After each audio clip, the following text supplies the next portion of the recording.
और आइए शुरुआत आज की सबसे बड़ी खबर के साथ। किसी का भी घमंड अहंकार ज्यादा दिन ठहरता नहीं है। उद्धव का भी खेल खत्म हो गया और अहंकार चूर चूर हो गया। उद्धव ठाकरे को जो बड़ी चुनौती मिली वो शिंदे से मिली, उनके अपने साथी रहे शिंदे से, लेकिन ऊपर वाले की लाठी में बहुत आवाज थी, इसलिए उद्धव के दिन फिर गए। अगली तस्वीर दिखाइए जरा। ये आप देख रहे हैं, ये शिवसेना का चुनाव निशान और तीर कमान अब होगा उद्धव के पास नहीं, शिंदे के पास। अगली तस्वीर दिखाइए जरा। उद्धव ठाकरे, ये आप देख रहे हैं, एकनाथ शिंदे ने शिवसेना का जो चुनाव निशान है वो लगा लिया है। फुल स्क्रीन लीजिए जरा। इस वक्त आप अपनी टीवी स्क्रीन पर देख रहे हैं एकनाथ शिंदे का ट्विटर प्रोफाइल। उन्होंने बाला साहब ठाकरे के साथ तस्वीर लगाई है और लोगो, उनकी जो फोटो है, फोटो में उन्होंने शिवसेना का तीर कमान और शिवसेना लिखकर लगा लिया है। ये शिंदे, अब मैं आपको जश्न की तस्वीरें दिखाने जा रहा हूं। जश्न की तस्वीरें प्ले कीजिए। उद्धव ठाकरे के पास कोई विकल्प नहीं सिवाय आंसू पोंछने के। हालत ये हो गई। अगली तस्वीर दिखाइए। ये आप देख रहे हैं, अब ये जो तीर कमान है, ये जो धनुष है, ये है उद्धव ठाकरे का चुनाव निशान हुआ करता था, अब ये शिंदे का है। अगली तस्वीर दिखाइए। जश्न देखिए कैसे हो रहा है। मुंबई में, महाराष्ट्र में दिवाली मनाई जा रही है, आतिशबाजी हो रही है, रॉकेट पटाखे छोड़े जा रहे हैं, दिवाली जैसी स्थिति है इस बड़ी जीत के बाद। अगली तस्वीर दिखाइए। ये आप देख रहे हैं, चटाई लगाई जा चुकी है, लड़ी लगाई जा चुकी है, बिल्कुल दिवाली जैसा माहौल है, ऐसा जश्न मनाया जा रहा है। मुंबई की सड़कों पर बहुत बड़ी जीत है और यह जीत बताती है कि उद्धव ठाकरे का अहंकार चूर चूर और चकनाचूर हो गया। सुनिए जरा। बाळासाहेब आणि आनंदीगे साहेबांच्या विचारांचा विजय आहे। तो उद्धव ठाकरे के हाथ से सब कुछ चली गई दोस्तों, सब कुछ बाकी नहीं। 6 लोग भी उनके साथ खड़े नहीं आज मातोश्री में। शिवसेना अब शिंदे की हो गई और उद्धव की तो मानो पहचान ही गुम हो गई। अब ना उनके साथ शिवसेना का नाम है और न धनुष बाण का निशान। उद्धव ठाकरे का अहंकार फिर चूर हो गया और उनका महाराष्ट्र का किंग होने का गुरूर चकनाचूर हो गया। आमदार, खासदार, लोकप्रतिनिधी, पदाधिकारी आणि असंख्य हजारों लाखों शिवसैनिकांचा हा विजय। अब ओरिजिनल शिवसेना ये एकनाथ शिंदे जी की शिवसेना बनी है। उद्धव से पहले सत्ता छीनी, फिर ज्यादातर सांसद और विधायक भी साथ छोड़ गए। उद्धव ठाकरे की जमीन खिसक रही थी, लेकिन गुमान और जुबान बेकाबू ही रहे। करोड़ों रुपए ऊपर से नीचे तक पानी की तरह बहाया, वो पानी कहाँ तक पहुँचा है ये आज देश ने देखा, लोकतंत्र ने देखा। लेकिन हमें कोई फिक्र करने की जरूरत नहीं, जनता हमारे साथ। जिस पार्टी को बाला साहब ने खून पसीने से सींचा, उस शिवसेना को उद्धव ने अपनी जागीर समझ लिया। पार्टी से ज्यादा उद्धव को अपना अहम प्यारा हो गया था। घमंड ऐसा कि वो अपनी जनता, कार्यकर्ता और साथियों पर ही तीर चलाने लगे थे। कुर्सी के लिए उद्धव ने विचारधारा से समझौता कर लिया, जिन्हें जनता ने खारिज कर दिया, उनसे हाथ मिला लिया। लेकिन वक्त का पहिया ऐसा घूमा कि उद्धव के हाथों में अब न सत्ता है, न पार्टी और न जनता का भरोसा। अब आइए आपको बताऊं इस वक्त मुंबई में क्या हो रहा है, महाराष्ट्र में क्या हो रहा है। जो खबर आई शाम को, ये देखिए, जश्न मना रहे हैं शिवसेना के कार्यकर्ता, हाथों में तीर कमान, धनुष बाण लेकर नारे लगा रहे हैं। ये तस्वीरें अलग अलग शहरों से आ रही हैं, अलग अलग इलाकों से आ रही हैं। अब मैं आपको बताता हूं कि आखिर कैसे चुनाव आयोग ने फैसला कैसे किया, उद्धव से कैसे छीना गया शिवसेना का नाम और चुनाव निशान। दरअसल चुनाव आयोग के खेमे में गेंद थी। चुनाव आयोग को फैसला लेना था कि उद्धव ठाकरे के पास रहेगा शिवसेना या फिर एकनाथ शिंदे के पास। धनुष बाण उद्धव के पास रहेगा या एकनाथ शिंदे के पास। देखिए जरा, हुआ ये, अब किसके पास है, जिसके हाथ में है उसी के पास है। बाला साहब ठाकरे की पार्टी एकनाथ शिंदे की हो गई है, ऊपर से नीचे तक। चुनाव आयोग ने शिंदे गुट को असली शिवसेना माना है कि असली शिवसेना यही है। तीर कमान निशान का इस्तेमाल भी अब शिंदे गुट ही करेगा और उद्धव गुट की पार्टी के संविधान को अलोकतांत्रिक बताया है क्योंकि उद्धव ठाकरे अब तक चुनाव निशान और पार्टी का दावा सिर्फ इस आधार पर कर रहे थे कि भाई हमारा जो संविधान है पार्टी का वो ये कहता है कि पहली जो प्रमुख इकाई है वो तो उद्धव ठाकरे हैं और चलेगी उनकी, सुनी उन्हीं की जाएगी, इसलिए जो वो कहेंगे वही होगा, इसलिए चुनाव निशान और पार्टी उन्हीं के पास रहनी चाहिए। बिना किसी चुनाव के लोगों को नियुक्त किया गया था, इलेक्शन कमीशन ने कहा इनके संविधान के मुताबिक। शिवसेना के संविधान में अलोकतांत्रिक तरीकों को लाया गया है जिससे पार्टी निजी जागीर बन गई उद्धव ठाकरे की। चुनाव आयोग 1999 में इन तरीकों को पहले ही नामंजूर कर चुका है। शिंदे गुट के पास 55 में से 40 विधायकों का समर्थन था, उद्धव के पास 55 में सिर्फ 15।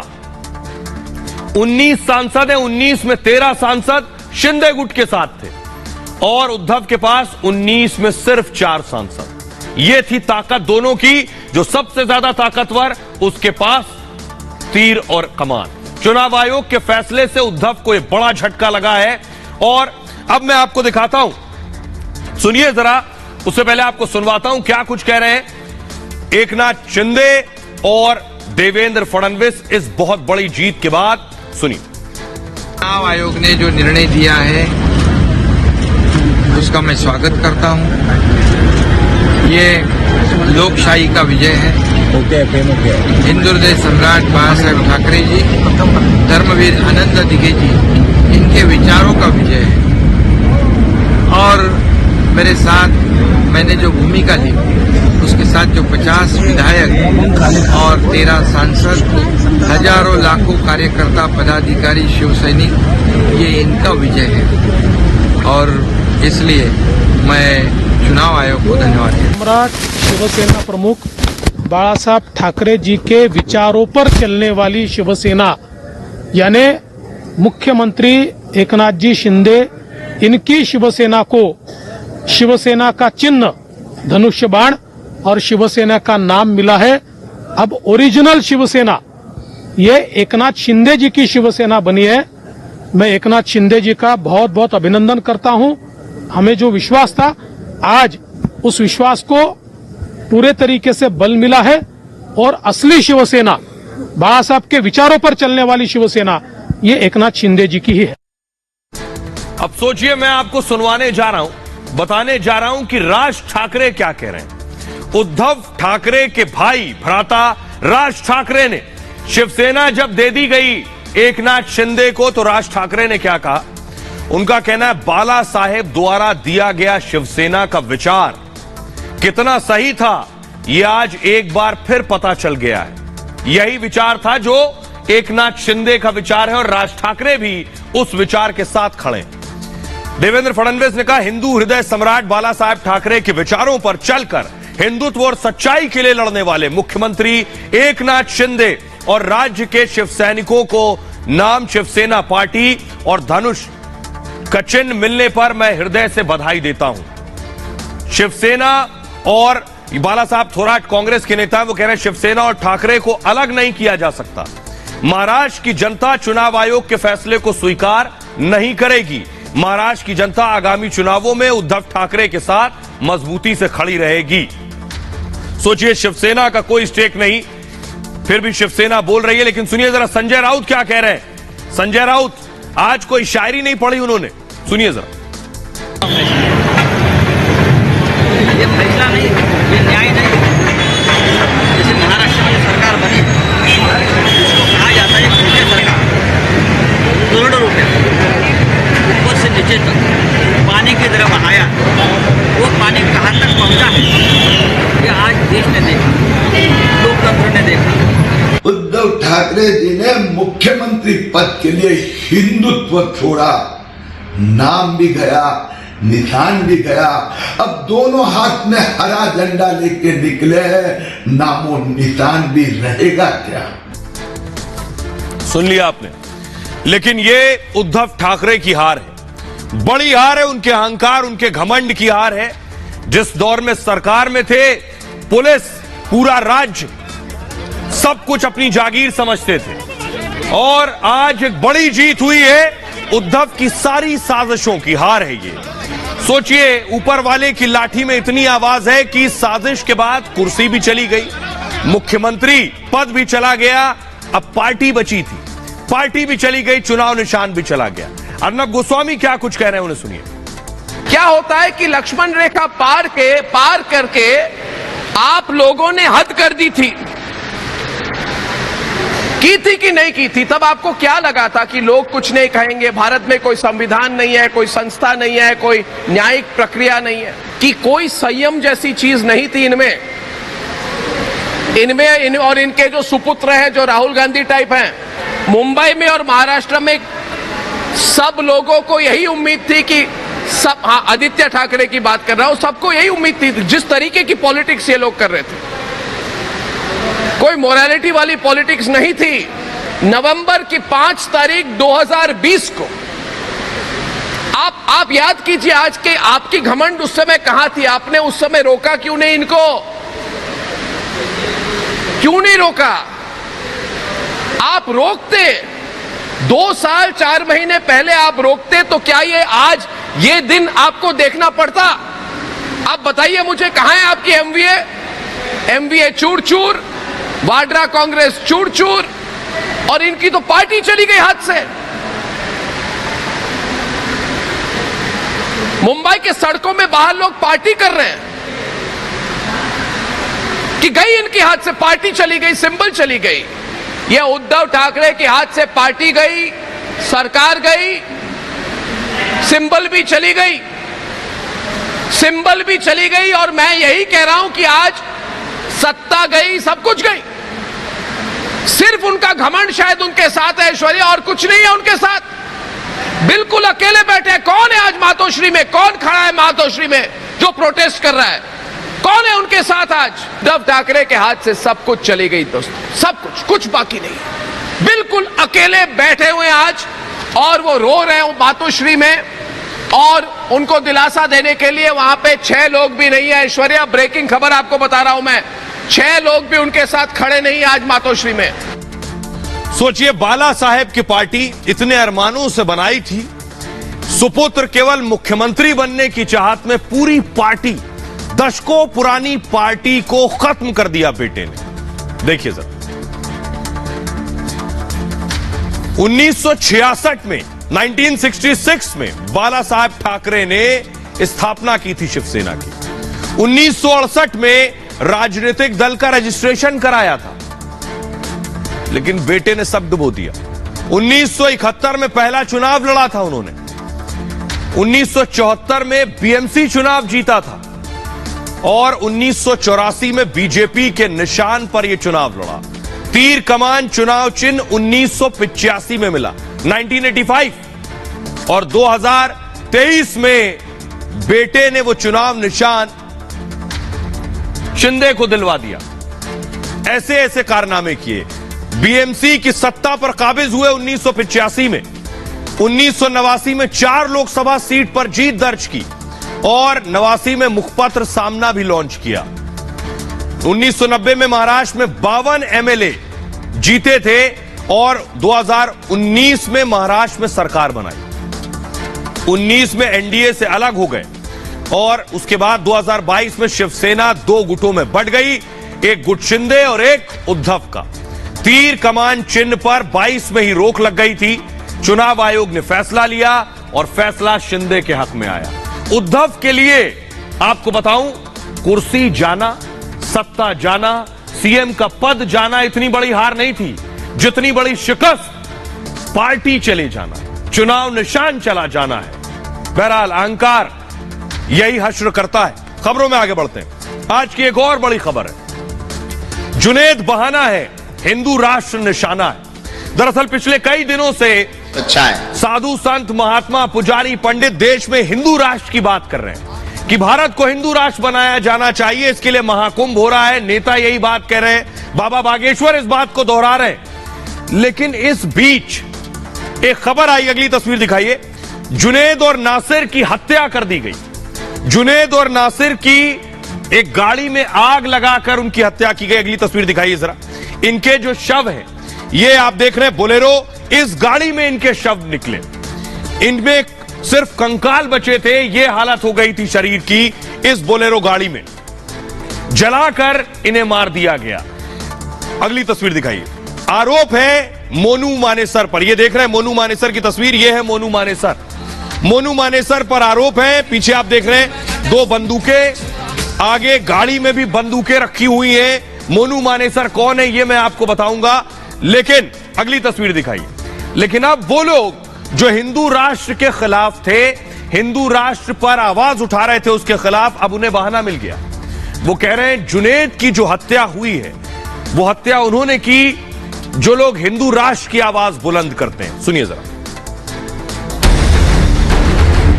हमारी आने वाली पीढ़ी गौरव के साथ कह सके कि हम हिंदुस्तानी, हिंदू राष्ट्र के वासी सनातनी हैं।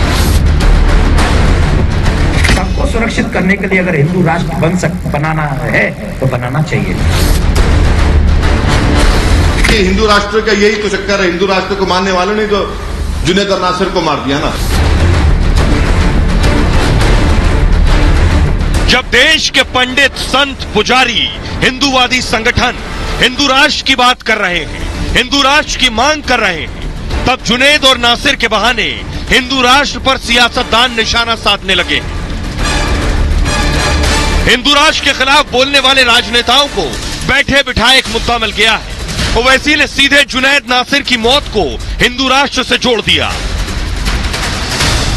मैं अपने तरफ से, अपनी पार्टी की तरफ से जुनैद और नासिर की जो हत्या की गई उसको स्ट्रॉन्गेस्ट वर्ड्स में कंडेम करता हूं और पूछना चाहता हूं बीजेपी से, प्रधानमंत्री से कि भाई आप इस पर कुछ बोलेंगे नहीं बोलेंगे, या आप फिर इन लोगों को अपनी छत्रछाया में रखकर इनको पालते रहेंगे, इन सांपों को। तो आपने सुन लिया असदुद्दीन ओवैसी को। अब मैं आपको दिखाने जा रहा हूं, ओवैसी कह रहे हैं हिंदू राष्ट्र वालों ने हत्या की। ये आप देख रहे हैं तस्वीर, ये वो गाड़ी है बोलेरो गाड़ी, इसके अंदर नरकंकाल पड़े। तस्वीरें आपको विचलित कर सकती हैं। शरीर जलकर खाक हो गए और उसके बाद सिर्फ हड्डियां बची है गाड़ी में, पूरी गाड़ी जलकर स्वाहा हो गई। अगली तस्वीर दिखाई। यह है आरोपी जिसका नाम है मोनू मानेसर। मोनू कौन है मैं बताऊंगा, लेकिन मोनू कह रहा है मैंने नहीं किया। तो फिर आखिर किसने किया है, ये वो आरोपी है, क्या कह रहे हैं। लेकिन उससे पहले मैं आपको बताता हूं आखिर जुनैद और नासिर की हत्या कैसे की गई, कैसे उन्हें मारा गया और उसके बाद असदुद्दीन ओवैसी को बहाना मिल गया। देखिए जरा। ऐसी बोलेरो गाड़ी में दोनों मौजूद थे, नासिर और जुनैद। जुनैद और नासिर राजस्थान के भरतपुर में रहते थे। भरतपुर के गोपालगढ़ में उनके भाई की ससुराल है। तो दरअसल ये ससुराल गए हुए थे इसी गाड़ी से। वहां से लौटते वक्त दोनों को अगवा करने का दावा है कि भरतपुर में ही गोपालगढ़ है, तो गोपालगढ़ से जब वो लौट रहे थे तो कहा गया, परिवार का कहना है कि दोनों को अगवा कर लिया गया, किडनैप कर लिया गया। जब घर नहीं पहुंचे तो परिवार ने पुलिस को सूचना दी कि घर दोनों जुनैद और नासिर नहीं आए। 15 फरवरी को अपहरण का केस दर्ज करवाया गया और 16 फरवरी को, ठीक एक दिन बाद, हरियाणा में बोलेरो गाड़ी बरामद हुई जलकर खाक। हरियाणा के भिवानी में जली हुई बोलेरो कार मिल गई। अब सवाल यह कि राजस्थान में थे, भरतपुर में थे, गोपालगढ़ में, भिवानी कैसे पहुंच गए? भिवानी में कैसे गाड़ी मिली जली हुई? हरियाणा के कार जलकर पूरी तरह से खाक हो चुकी थी। बोलेरो गाड़ी में 2 लोगों के कंकाल मिले। चेचिस, गाड़ी पूरी जल गई तो कैसे पता चले कंकाल किसके, गाड़ी किसकी है? तो गाड़ी में चेचिस नंबर होता है, चेचिस नंबर से पता चला है गाड़ी किसकी है। जुनैद और नासिर के नरकंकाल होने का दावा किया गया। जब गाड़ी उनकी है तो नरकंकाल भी उनके होंगे। इसी बोलेरो से निकले थे जुनैद और नासिर।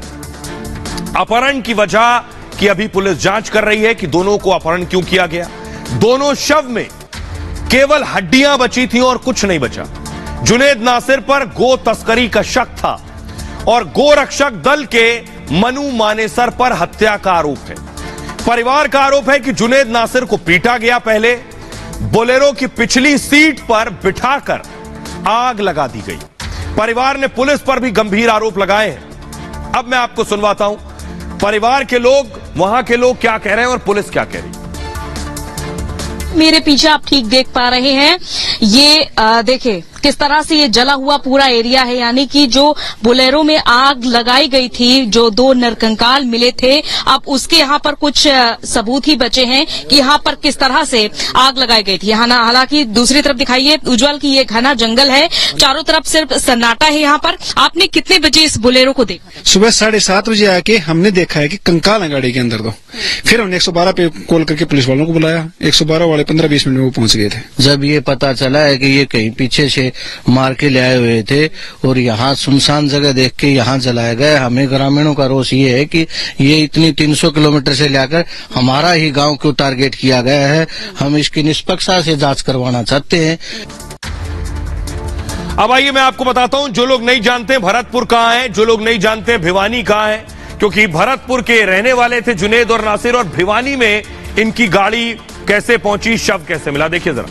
ये हरियाणा का भिवानी है और भरतपुर, अगर आप देखिए राजस्थान के भरतपुर रहते हैं, भरतपुर से भिवानी है 300 किलोमीटर दूर। भरतपुर में रहते हैं और 300 किलोमीटर दूर कैसे पहुंचे?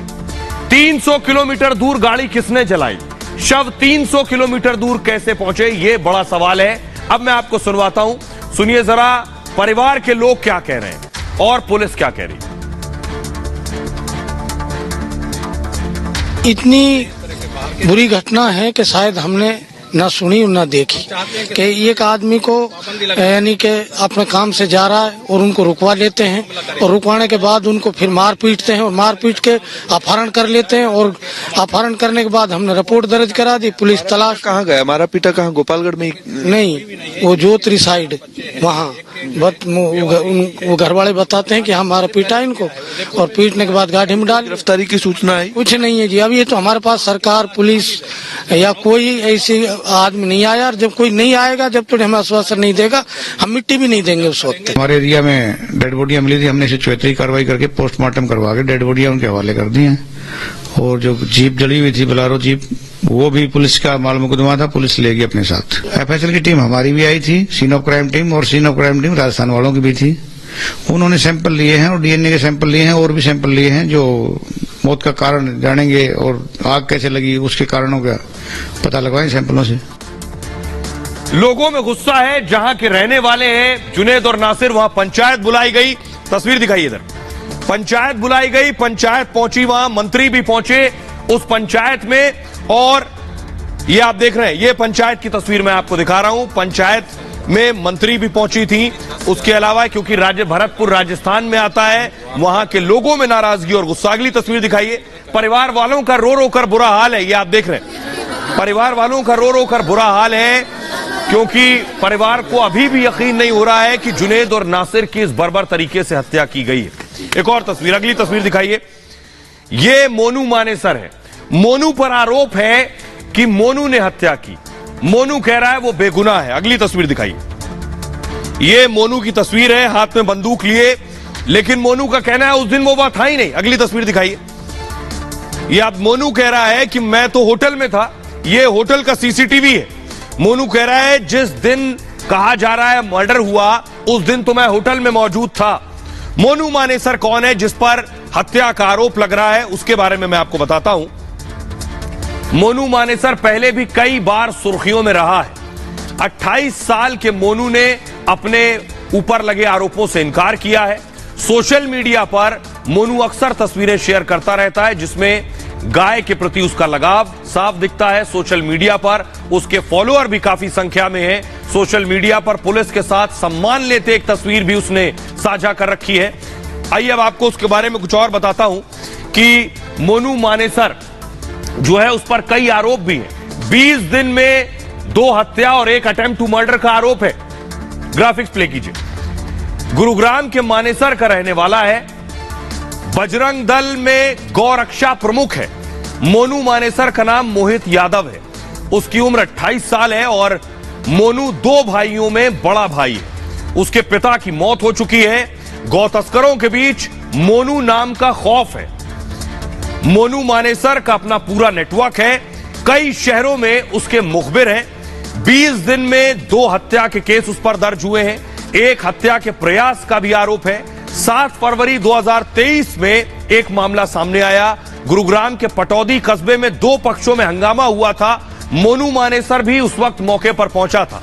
फायरिंग में एक शख्स घायल हो गया था। तब अब मैं आपको सुनवाने जा रहा हूं। उससे पहले एक वीडियो आपको दिखाता हूं। हरियाणा में ये आप देख रहे हैं, ये जो वीडियो सामने आ रहा है, ये बताया जा रहा है मोनू मानेसर और उसके साथी हैं, हाथों में लाठी डंडे लिए हुए हैं। कहां पर मौजूद हैं, क्या कर रहे थे, ये अभी जांच का विषय है। अब जरा सुनिए, मोनू का कहना है वो बेगुनाह है, उसका इस हत्या से कोई लेना देना नहीं। सुनिए कि जो भी घटना गोपालगढ़ थाने के अंतर्गत हुई है भरतपुर में, उससे हमारा कोई लेना देना नहीं है। और मैं उस वक्त गुरुग्राम के एक होटल में रुका हुआ था। पुलिस में का जांच करने के लिए हम पूरे लिए तैयार हैं। हमारे इस मामले से कोई लेना देना नहीं है। हमारी कोई, मैं उस दिन गुड़गांव था जिस दिन ये मामला हुआ है। मैडम, अब ये झूठा नाम, कुछ हम जो ये काम कर रहे हैं अपने मेवात में, कुछ लोग हैं जो हमसे खफा हैं, चिड़े हुए हैं इस तरह से, वो उनके हमारा एक काम रास नहीं आ रहा, अच्छा नहीं लग रहा उन्हें, तो वो जबरन हमारा नाम ले रहे हैं। आज भी पूरा सहयोग रहेगा, मैं पुलिस का सहयोग देने के लिए तैयार हूँ सब तरह से। अब आपको दिखाता हूं, मोनू मानेसर के खिलाफ एफआईआर हो गई। वो एफआईआर की कॉपी, कितने नाम है उसमें ये देख रहे हैं। ये एफआईआर की कॉपी है और जिसमें नाम लिखे हुए हैं अनिल, श्रीकांत, रिंकू, मोनू 5वें नंबर पर, लोकेश सिंगला। इसमें रिंकू सैनी की गिरफ्तारी भी हो गई है। अब आपको बताता हूं कि पुलिस ने अब तक इस मामले में क्या एक्शन लिया है। एक शख्स की गिरफ्तारी हो चुकी है। अभी जो बड़ी ब्रेकिंग न्यूज मिल रही है, पुलिस का एक्शन देखिए। यह गाड़ी है, जो गाड़ी पूरी तरह से जलकर खाक हो गई। इसी बोलेरो के अंदर कंकाल मिला, जिसके बाद पुलिस एक्शन में आई। राजस्थान में अगवा करने की रिपोर्ट दर्ज हुई है।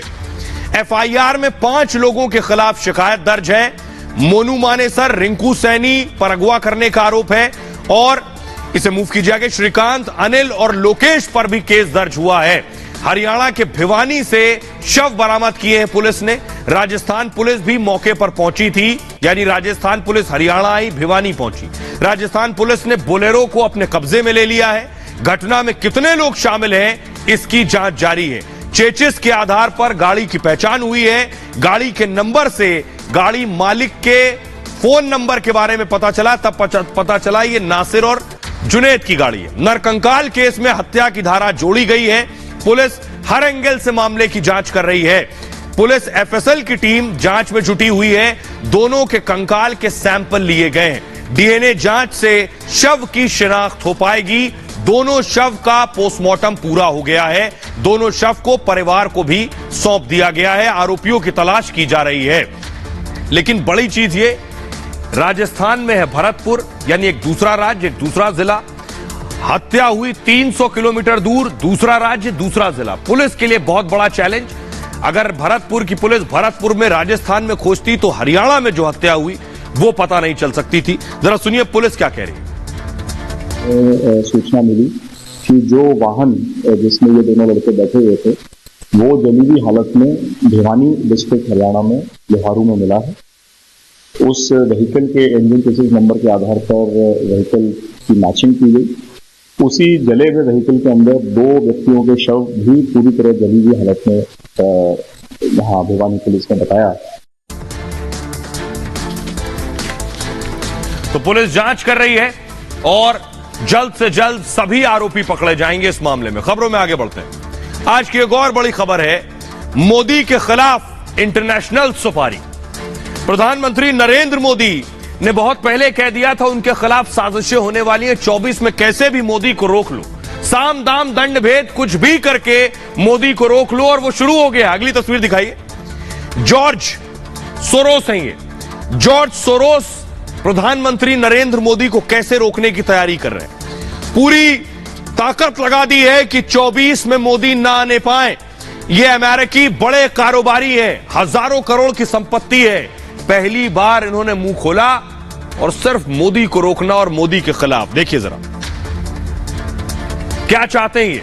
देख रहे हैं आप, अमेरिकी अरबपति जॉर्ज सोरोस मोदी को रोकने की बात करते हैं, बयान देते हैं। वो अमेरिकी अरबपति जॉर्ज सोरोस कह रहे हैं मैं मोदी को आगे नहीं बढ़ने दूंगा, कामयाब नहीं होने दूंगा। सोरोस ने कहा अडानी मुद्दे से मोदी की ताकत घटेगी, सरकार पर मोदी की पकड़ कमजोर होगी, भारत में फिर से लोकतंत्र आने की उम्मीद है। हिंदुस्तान में ऐसी व्यवस्था बनाएंगे जो हिंदुस्तान नहीं मेरे हितों की रक्षा करेगी, उनका कहना है। भारतीय लोकतंत्र में हस्तक्षेप की बात कही है इन्होंने। पीएम नरेंद्र मोदी लोकतांत्रिक व्यक्ति नहीं है, मुस्लिमों के साथ हिंसा से बड़े नेता बने हैं। प्रधानमंत्री मोदी और अडानी अच्छे दोस्त हैं। वो कहते हैं अडानी मुद्दे पर प्रधानमंत्री मोदी आखिर चुप क्यों है, नरेंद्र मोदी को जवाब देना पड़ेगा।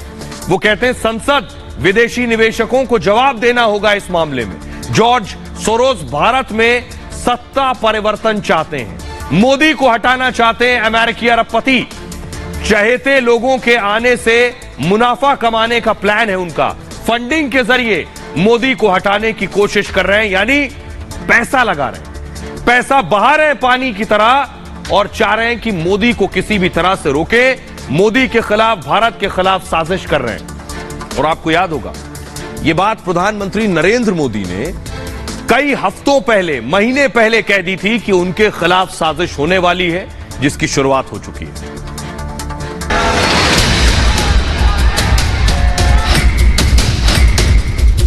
आखिर नरेंद्र मोदी ने क्यों कहा था कि उन पर जुल्म बढ़ने वाला है? क्या उन्हें अंदाजा हो गया था कि देश ही नहीं विदेश में भी उनके खिलाफ साजिशें रची जा रही हैं? आखिर वो कौन सी ताकतें हैं जो मोदी के खिलाफ जंग का ऐलान कर रही हैं? मोदी ने इसकी आशंका 2022 में ही जता दी थी। क्योंकि अब जुल्म बढ़ने वाला है। अब मान के चलिए मुझ पर भी बढ़ने वाला है, आप सब पर भी बढ़ने वाला है, क्योंकि ये सहन नहीं कर पाएंगे, ये पचा नहीं पाएंगे। अमेरिका के अरबपति जॉर्ज सोरोस जो खुद सिर से पांव तक अनैतिक कार्यों में डूबे हैं, अब मोदी को हटाने की मुहिम में जुटे हैं। Modi and business tycoon Adani are close allies. Their fate is intertwined. Adani Enterprises tried to raise funds in the stock market but failed. Adani is accused of stock manipulation and the stock collapsed like a house of cards. Modi is silent on the subject, but he will have to answer questions from foreign investors and in parliament. PM Modi ने गुजरात में record जीत के बाद George Soros जैसे लोगों को लेकर भविष्यवाणी कर दी थी। ठेकेदारों का, उनका तराजू कुछ और है। और इसलिए भाइयों बहनों, हमें निरंतर विपरीत इन जुल्मों के बीच में आगे बढ़ना है। मोदी के खिलाफ 2002 से ही साजिशें रची जा रही हैं, लेकिन दुनिया जानती है मोदी पर जब जब हमला हुआ है वो हमेशा और ताकतवर बनकर सामने आए हैं। ये जिनकी मैं बात कर रहा हूं, ये सोरोस मोदी के खिलाफ बहुत पहले से साजिश रच रहे हैं। अमेरिकी अरबपति हजारों करोड़ पैसा अपना बहा रहे हैं। देखिए जरा क्या क्या कारनामे किए इन्होंने भारत के खिलाफ। पेगासस जासूसी का मामला आपने सुना होगा, उसमें भी इनका हाथ था। सॉफ्टवेयर, स्पाईवेयर सॉफ्टवेयर को लेकर भारत में विरोध हुआ, यानी जासूसी सॉफ्टवेयर। विपक्षी दलों ने फोन टैपिंग का आरोप लगाया और विदेशी अखबारों में दावा किया गया 2017 में मोदी दौरे के दौरान इजराइल से डील हुई। विदेशी अखबारों में कवरेज के पीछे सोरोस की ही संस्था थी। रफाल डील की बात करिए, मोदी के खिलाफ साजिश थी। डील को लेकर फ्रांस में शिकायत की गई थी। शिकायत करने वाली एनजीओ की मदद का आरोप लगा। सोरोस की संस्था पर एनजीओ को मदद देने का आरोप था, यह भी मोदी के खिलाफ। देश में किसान आंदोलन हुआ था, उसमें भी इनकी साजिश थी। विदेशी एनजीओ ने किसान आंदोलन में मदद की। यह पैसा कहां से आ रहा था? विदेशी एनजीओ को सोरोस की संस्था से फंड मिल रहा था। सीए एनआरसी प्रोटेस्ट हो रहा था। 2020 में दिल्ली के शाहीन बाग में विरोध प्रदर्शन हुआ। विरोध के पीछे कई एनजीओ काम कर रहे थे जो पैसा पहुंचा रहे थे। सोरोस की संस्था पर एनजीओ को मदद देने का भी आरोप लगा। ये कर रहे थे ये। आइए अब आपको बताता हूं कि आखिर इनकी साजिश बेशक आपने देख ली, लेकिन ये है कौन? ये आप देख रहे हैं, ये है जॉर्ज सोरोस। बहुत बड़े कारोबारी और अरबपति हैं। इनके बारे में जो मैं आपको बताने जा रहा हूं, उसके बाद आपको अंदाजा होगा ये कैसे अपनी पूरी ताकत मोदी के खिलाफ झोंक चुके हैं। जॉर्ज सोरोस का जन्म हंगरी में हुआ था और सोरोस धर्म से यहूदी हैं। दूसरे विश्व युद्ध के समय इन्हें हंगरी छोड़ना पड़ा। हंगरी छोड़कर गए, लंदन स्कूल ऑफ इकोनॉमिक्स से फिलॉसफी की पढ़ाई की इन्होंने। अभी उम्र इनकी 92 साल है। 92 साल में अमेरिका के नागरिक हैं ये। शेयर बाजार के बड़े निवेशक और व्यापारी भी हैं। सोरोस की कुल संपत्ति देखिए जरा, 70,000 करोड़ रुपए की कुल संपत्ति है। एक और गंभीर आरोप है इन पर, इनकी मां ने खुदकुशी की तो मां को खुदकुशी करने में मदद का आरोप भी सोरोस पर है। 1994 में सोरोस ने खुद इस बात का खुलासा किया था। दार्शनिक और सामाजिक कार्यकर्ता कहलाना इन्हें पसंद है। समाज सेवा की आड़ में कई देशों की राजनीति में ये दखल दे चुके हैं। और जब सोरोस का नाम सामने आया, इस तरह का बयान सामने आया, तो बीजेपी हमलावर हो गई। स्मृति ईरानी ने प्रेस कॉन्फ्रेंस की, क्या कुछ कहा सुनिए। उन्होंने ऐलान किया है कि उनके चलते वो हिंदुस्तान में अपनी विदेशी ताकत के अंतर्गत एक ऐसी व्यवस्था बनाएंगे जो हिंदुस्तान के हितों का नहीं बल्कि उनके हितों का संरक्षण करेंगे। हिंदुस्तान ने वर्षों वर्ष तक एक लोकतांत्रिक व्यवस्था में अपनी सरकार को चुना है। जॉर्ज सोरोस का ये ऐलान कि वो हिंदुस्तान में मोदी को झुका देंगे, हिंदुस्तान की लोकतांत्रिक ढांचे से चुनी हुई सरकार को ध्वस्त करेंगे, उसका मुंहतोड़ जवाब हर हिंदुस्तानी को देना चाहिए। अब आपको जानकर ताज्जुब होगा कि ये सोरोस है किसका करीबी। आइए मैं आपको दिखाता हूं। ये सोरोस है और ये सोरोस के वाइस प्रेसिडेंट है, उनकी कंपनी के वीपी। अगली तस्वीर दिखाइए। ये जो वाइस प्रेसिडेंट है, ये राहुल गांधी के साथ चल रहे हैं भारत जोड़ो यात्रा में। अब आप सोचिए, जॉर्ज सोरोस मोदी को रोकने की कोशिश कर रहे थे, वो सोरोस का वाइस प्रेसिडेंट किसके साथ भारत जोड़ो यात्रा में। अब ज्यादा बताने की जरूरत नहीं, इस पूरे खेल के पीछे कौन है और कौन चाहता है मोदी को रोकना। भारत में सोरोस पर आरोप क्या है? भारत में अस्थिरता पैदा करना, भारत के लोकतंत्र में दखल देना, भारत में सत्ता परिवर्तन कराने की कोशिश करना। कश्मीर में जब 370 हटी तो उसका विरोध कर रहे थे। ये कहा मोदी कश्मीर में कड़ी पाबंदी लगा रहे हैं। सीए एनआरसी पर मोदी सरकार का विरोध कर रहे थे। सोचिए, बेगानी शादी में अब्दुल्ला दीवाना अमेरिका के अरबपति है, उन्हें क्या मतलब है? मोदी मुसलमानों की नागरिकता छीन रहे हैं। भारत में उग्र राष्ट्रवाद बढ़ रहा है। मोदी एक हिंदू राष्ट्रवादी देश बना रहे हैं। सोरोस पर बैंक ऑफ इंग्लैंड तोड़ने का आरोप लगा। 1992 में जब मुद्रा संकट आया, उसका फायदा इन्होंने उठाया। 1992 में मुद्रा संकट में $1 अरब कमा लिए इस शख्स ने। दुनिया भर में सरकारों को अस्थिर करने का आरोप भी इन पर है। 2004 में बुश को हराने के लिए चंदा दिया था, यानी हर देश में यही काम करते हैं। हंगरी में पूंजीवादियों की सत्ता की वापसी कराई इन्होंने। फ्रांस में इनसाइड ट्रेडिंग के दोषी पाए गए। फ्रांस में $2.3 मिलियन का जुर्माना लगा। यूरोप अरब में संस्थाओं पर भारी जुर्माना लगाया गया इन पर। स्मृति ईरानी ने कहा, जरा पता करिए कि ये जॉर्ज सोरोस किसे फंड करते हैं। जॉर्ज सोरोस के लिए भारत में कौन काम कर रहा है, यह भी जांच का विषय है। खबरों में आगे बढ़ते हैं। पड़ोसी मुल्क लिए चलते हैं आपको। पाकिस्तान में तख्ता पलट का काउंटडाउन शुरू हो गया है।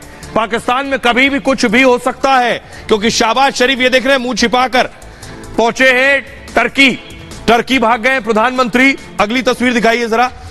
ये मैं आपको दिखा रहा हूं इमरान खान के घर के बाहर की तस्वीर।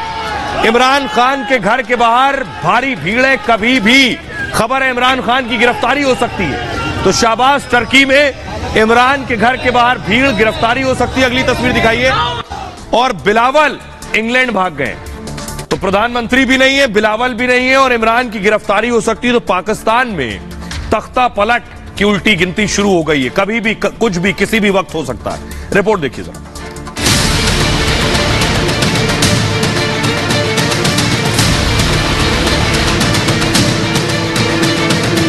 पाकिस्तान में पेट की आग विरोध की आग में बदल गई है। पाकिस्तान जल रहा है, लेकिन पीएम शहबाज दूसरे देश के आंसू पोंछने में लगे हैं। इमरान की गिरफ्तारी को लेकर मुल्क में कोहराम मचा है। देश में तख्ता पलट की उल्टी गिनती शुरू हो गई है। हमने अयूब खान को गिराया, हमने याह्या खान को गिराया, हमने भुट्टो को गिराया, हमने नवाज शरीफ को गिराया। शहबाज शरीफ तुम बेचते क्या हो? तुम किस माँ की मूली हो? लेकिन शहबाज शरीफ देश से बाहर हैं। सिर्फ पीएम ही नहीं, पाकिस्तान के विदेश मंत्री बिलावल भी विदेश दौरे पर हैं। शायद इसी हाल के लिए कहावत है, रोम जल रहा था और नीरो बंसी बजा रहा था।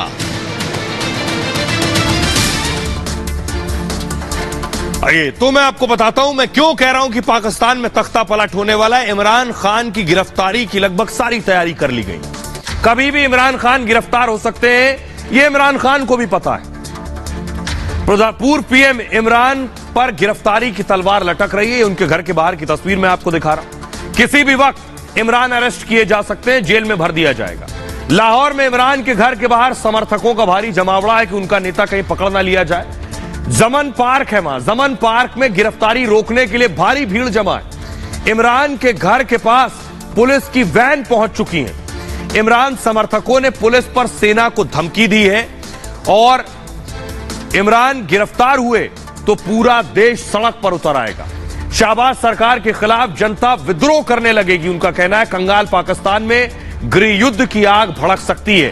हालात बेकाबू हुए तो पाकिस्तान में फिर तख्ता पलट हो सकता है। पाकिस्तान के प्रधानमंत्री भी इस समय देश से बाहर हैं। ऐसे में तख्ता पलट का रास्ता बहुत आसान है सेना के लिए और इसकी सबसे बड़ी वजह होगी इमरान खान की गिरफ्तारी। इमरान समर्थकों ने पिछले साल चुनाव आयोग के बाहर प्रदर्शन किया था और इमरान की अपील पर पीटीआई कार्यकर्ताओं ने भारी हंगामा भी किया था। इमरान को इस मामले में कोर्ट ने दोषी माना। पिछले साल अक्टूबर से इमरान अंतरिम जमानत पर थे। एंटी टेररिज्म कोर्ट ने 15 फरवरी को पेश होने को कहा है। इमरान लाहौर कोर्ट में पेश नहीं हुए तो वारंट जारी हुआ है। पुलिस इमरान को गिरफ्तार कर सकती है।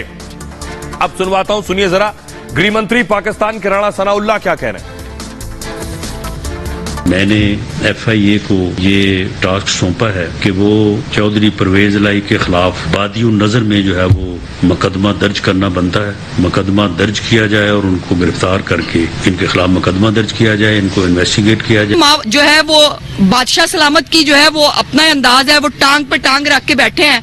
वो प्लास्टर जो है वो कभी तस्वीरों में उतर जाता है, कभी वो प्लास्टर चढ़ जाता है। और मेरा सवाल यह है कि जो हड्डी टूटी हुई है, बकौल फवाद चौधरी के फोरेंसिक बाय द वे ये नहीं कहती, जो इमरान खान की मेडिकल रिपोर्टें अव्वल तो वो शौकत खानम बनाती है सिर्फ मेडिकल, और अपने टेस्ट वो कहीं बाहर से नहीं कराते। इसके क्या वजूहात हैं ये आपको भी मालूम है और मुझे भी मालूम है, चूंकि बाहर कहीं कराएंगे तो सच सामने आ जाएगा।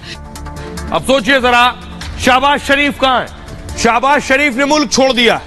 शहबाज शरीफ टर्की पहुंच गए। देख रहे हैं जरा, टर्की में पाकिस्तान के जो लोग काम कर रहे हैं वो शहबाज शरीफ नारा लगवा रहे हैं उनके साथ खड़े होकर कि कोई तो हौसला अफजाई करे, कहीं तो कोई पीठ थपथपाए। अगली तस्वीर दिखाई जरा। ये पाकिस्तान की सड़कों पर प्रोटेस्ट हो रहा है। लोग सड़कों पर निकलकर प्रदर्शन कर रहे हैं। देश में हालात खराब है तो शहबाज शरीफ अपने कॉन्फिडेंस को बूस्ट करने टर्की पहुंच गए, कहीं शाबाशी मिल जाए। देखिए पाकिस्तान में हालात क्या है। शहबाज शरीफ तुर्की के दौरे पर है। तुर्की की मदद का बहाना बनाकर भाग गए हैं। पाक दिवालिया होने की कगार पर है। दूसरा देखिए, बिलावल भुट्टो विदेश मंत्री विदेश भाग गए। सुरक्षा पर चर्चा करेंगे, इंग्लैंड में है और विदेश नीति में पाकिस्तान फेल है और वहां चर्चा करने गए। देश में अपने मुल्क में, जर्मनी में है बिलावल भुट्टो, अपने मुल्क पर चर्चा करने को तैयार नहीं है। अब मैं आपको बताता हूं कि पाकिस्तान ने खेल कर दिया टर्की में। वैसे तो गए हैं शहबाज शरीफ टर्की, लेकिन पाकिस्तान ने जो मदद भेजी है तुर्की में, पाकिस्तान में पिछले दिनों बाढ़ आई हुई थी तो तुर्की ने मदद भेजी थी, डब्बे भेजे थे मदद में बहुत कुछ।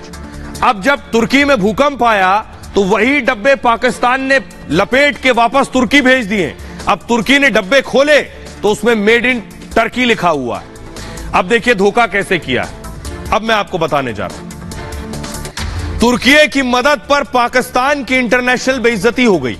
हुआ ये, कंगाल पाकिस्तान के मदद पहुंचाने पर सवाल उठे थे। अब पाकिस्तान की मदद को लेकर बड़ा खुलासा हुआ है। खुलासा यह कि पाकिस्तान ने जो मदद के पैकेट तुर्की भेजे हैं, उन पैकेट के बाहर तो पाकिस्तान लिखा हुआ है, बाहर कि पाकिस्तान से मदद आई है, लेकिन पैकेट खोला गया, अंदर गिफ्ट फ्रॉम टर्की लिखा हुआ है। यानी ये वही पैकेट है जो तुर्की ने पाकिस्तान को भेजे थे।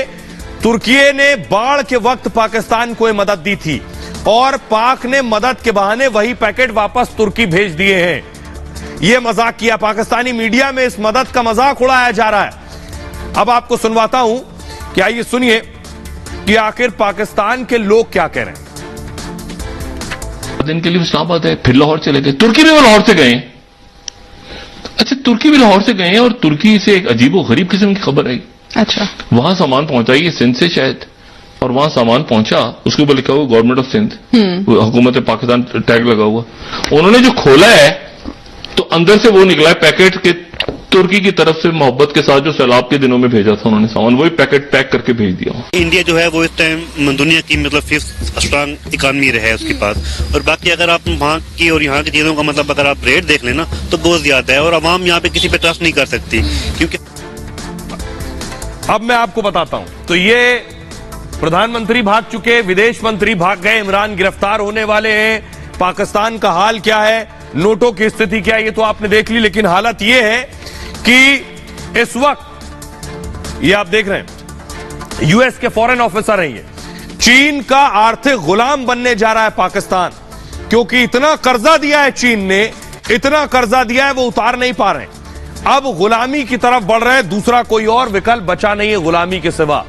देखिए जरा, हुआ यह है चीन ने पाकिस्तान को कर्जे के जाल में फंसा लिया।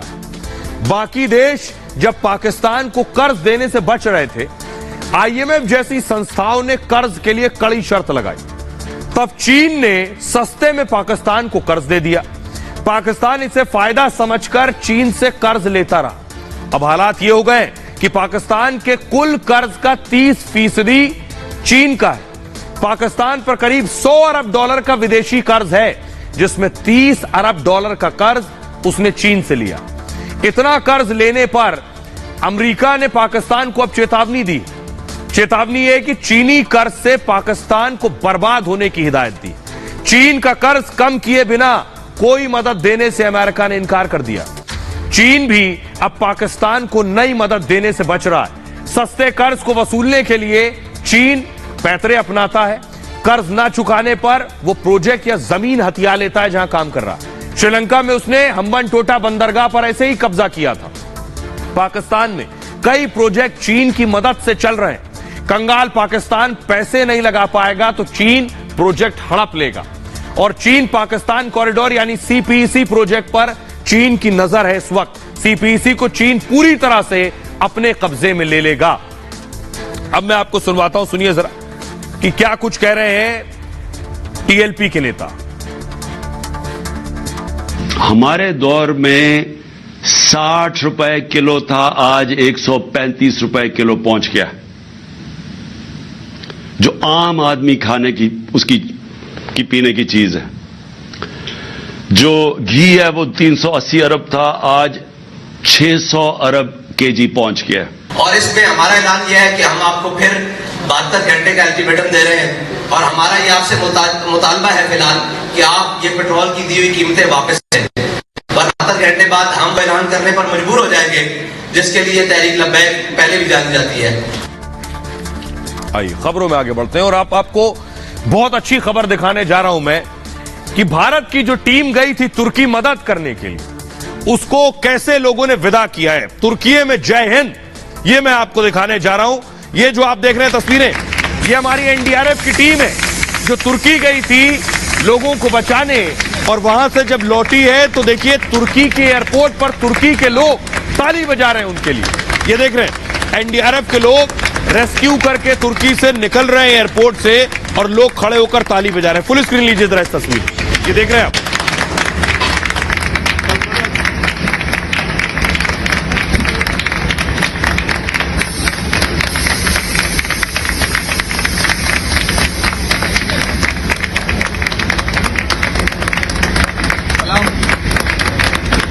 तस्वीरें आप देख रहे हैं इस वक्त किस तरह से जो एनडीआरएफ की टीम निकल रही है, ताली बजाकर उनकी विदाई कर रहे हैं। ये भारत की एनडीआरएफ वहां तुर्की में लोगों का रेस्क्यू कर रही थी, लोगों को बचा रही थी, लोगों को निकाल रही थी।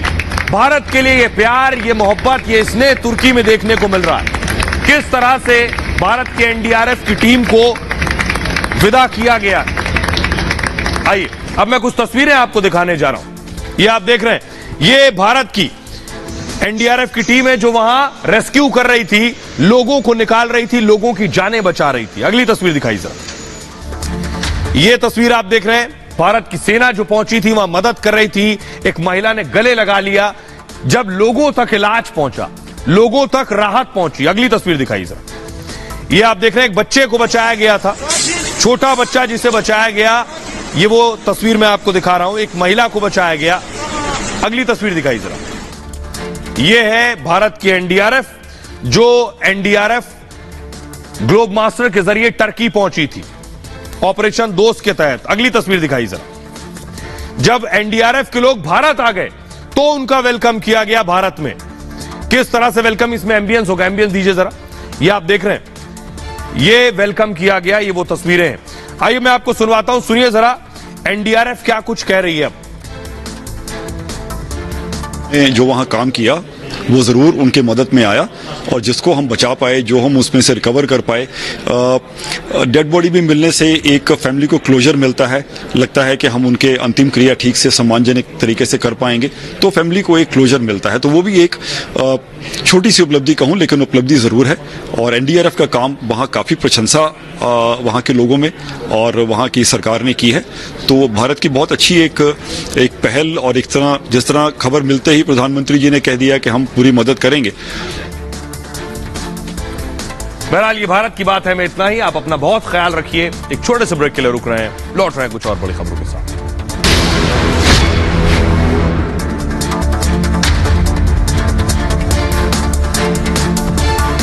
अगर हम गिद्ध हैं और आप हमें गिद्ध कह रहे हैं, तो इसका मतलब आप ये तस्लीम करते हैं कि आप मरने वाले हैं, तभी तो गिद्ध का आता है मामला बीच में। अब देखिए, मैं आपको दो बात सर, एक मिनट, हमें ऐसा कुछ नहीं लग रहा।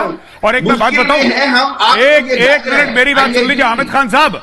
अरे sir, I am not a guest, I am a को एंकर। मैं आपसे सवाल तो पूछ लूं, आप एंकर को नहीं बोलने दोगे, या तो आप आ जाओ नोएडा, आप कर लो एंकर। अब मेरी बात सुनिए, मैं आपसे